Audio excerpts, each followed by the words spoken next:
요즘 AI 정말 많이들 얘기하잖아요. 근데 그 AI를 진짜로 움직이는 건 눈에 보이지 않는 하드웨어거든요. 오늘은 바로 그 그 뼈대를 한번 들여다보려고 합니다. 소프트웨어 얘기가 아니에요. 자, 한번 상상해 보세요. AI가 더 똑똑해지는 걸 막는 가장 큰 문제가 사실 지능의 한계가 아니라 꽉 막힌 도로, 바로 교통체증 때문이라면 어떨까요? 되게 흥미롭지 않나요? 오늘 이야기는 바로 이 생각에서 출발합니다. 네, 맞아요. 지금 AI 혁명이 보이지 않는 거대한 물리적인 벽에 쾅 부딪힌 상황입니다. 아무리 천재적인 알고리즘을 만들어내도 필요한 데이터를 제때 충분히 공급해주지 못하면 이건 뭐 엔진 없는 슈퍼카나 마찬가지인 거죠. 자, 그럼 첫 번째 이야기로 들어가서 이 물리적인 벽이라는 게 도대체 뭔지 그 정체를 한번 파헤쳐 보겠습니다. 핵심은 바로 이겁니다. 데이터 병목 현상. 우리가 데이터 센터 하면 보통 엄청난 컴퓨터가 계산하는 걸 상상하잖아요? 근데 사실 전기를 잡아먹는 주범이 따로 있습니다. 바로 데이터를 이리저리 옮기는 과정에서 생기는 열과 에너지 낭비예요. 전통적인 구리선, 이게 문제거든요. 데이터가 지나가면서 저항 때문에 열이 엄청나게 나는데 이걸 유령 전력이라고 부릅니다. 그러니까 정작 똑똑한 계산하는 데 쓰는 전기만큼이나 그냥 데이터를 옮기는 데 전기를 허비하고 있다는 거죠. 정말 구리선의 저주라고 할 만하죠. 자, 이런 꽉 막힌 데이터 병목 현상을 뻥 뚫어줄 첫 번째 영웅이 등장합니다. 요즘 정말 핫하죠? 바로 고대역풍 메모리, HBM입니다. HBM, 이게 대체 뭘까요? 아주 쉽게 비유해 볼게요. 기존 메모리가 땅 위에 넓게 퍼져 있는 단독주택 단지였다면 HBM은 D램 칩을 위로 수직으로 착착 쌓아 올린 초고층 빌딩, 메모리 마천루라고 생각하시면 돼요. 1층에서 10층 가는 게 옆 동네 가는 것보다 훨씬 빠르잖아요. 바로 그겁니다. 칩 사이의 거리가 말도 안 되게 짧아지니까 데이터가 움직이는 속도가 그냥 폭발적으로 빨라지는 거죠.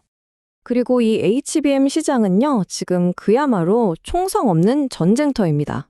2025년 3분기 전망치를 보면 SK 하이닉스가 57%라는 엄청난 점유율로 앞서 나가고 있고 그 뒤를 삼성전자와 마이크론이 정말 바짝 쫓고 있는 형국입니다.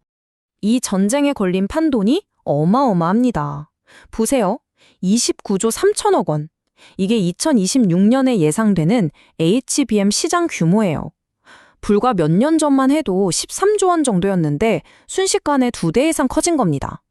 괜히 AI 시대의 석유라고 부르는 게 아니죠. 자, 첫 번째 영웅 HBM이 메모리 문제를 해결했다면 이제 두 번째 영웅을 만나볼 시간입니다. 데이터를 옮기는 길 자체를 혁신하는 기술이죠. 전기를 빛으로 바꾸는 겁니다. 바로 포토닉스입니다. 이 포토닉스 기술의 잠재력을 한 문장으로 정말 강렬하게 표현한 말이 있어요. 바로 이겁니다. 구리선에 대한 사형 선고. 와, 정말 대단한 표현이죠? 그만큼 이 기술이 가져올 변화가 엄청나다는 뜻입니다. 그럼 실리콘 포토닉스가 뭐냐? 아주 간단해요.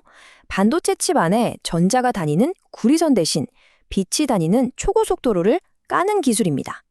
전자가 아니라 빛의 입자로 데이터를 쏘니까 저항도 없고 열도 거의 안 나겠죠. 에너지 손실은 최소화하면서 속도는 말 그대로 빛의 속도로 끌어올리는, 이건 정말 게임 체인저가 아닐 수 없습니다. 이 기술의 발전 방향도 아주 명확합니다. 딱 3단계로 볼 수 있어요. 처음에는 서버 바깥에 광 모듈을 연결하는 수준이었고요. 1단계죠. 지금은 2단계, 칩 바로 옆에 광학 엔진을 딱 붙여놓는 코패키지드 옵틱스까지 왔습니다. 그리고 모두가 꿈꾸는 최종 목표, 이른바 성배라고 불리는 3단계는 뭐냐? 바로 빛의 통로를 칩 패키지 안으로 완전히 집어넣는 광학 IO입니다. 빛을 프로세서 심장부에 최대한 더 가깝게 붙여서 효율을 끝까지 끌어올리겠다는 거죠. 그런데 말이죠. 이런 엄청난 혁신이 엔비디아나 삼성, SK 하이닉스 같은 몇몇 대기업의 힘만으로 이뤄지는 건 절대 아닙니다. 이 화려한 주연 배우들 뒤에는요, 이 모든 걸 가능하게 만드는 보이지 않는 거대한 기술 생태계, 숨은 조연들이 있습니다. 바로 이런 회사들입니다. HBM을 아파트처럼 쌓아올릴 때 꼭 필요한 장비, TC 본더 분야에서 세계 1위인 한미반도체, 그리고 칩을 얇게 만들 때 휘어지는 문제를 기가 막히게 해결하는 면 레이저 기술의 레이저셀, 또 아주 깨끗한 HBM을 만들기 위해 필수적인 특수화학 소재를 공급하는 국전약품도 있고요. 마지막으로 이 비싼 HBM이 제대로 만들어졌는지 검사하는 장비, 이걸 전 세계에서 딱 두 회사만 만드는데 그중 하나가 바로 YC입니다. 정말 대단하죠. 이 숨은 주역들이 없었다면 AI 혁명은 불가능했을 겁니다. 자, 이제 이야기의 클라이맥스로 가보겠습니다. 메모리 마철로인 HBM과 빛의 고속도로인 포토닉스. 이 두 가지 혁신이 하나로 합쳐지면 과연 어떤 괴물 같은 기술이 탄생하게 될까요? 결론부터 말씀드리면 이 둘의 만남은 단순히 부품 성능이 좀 좋아지는 수준이 아닙니다.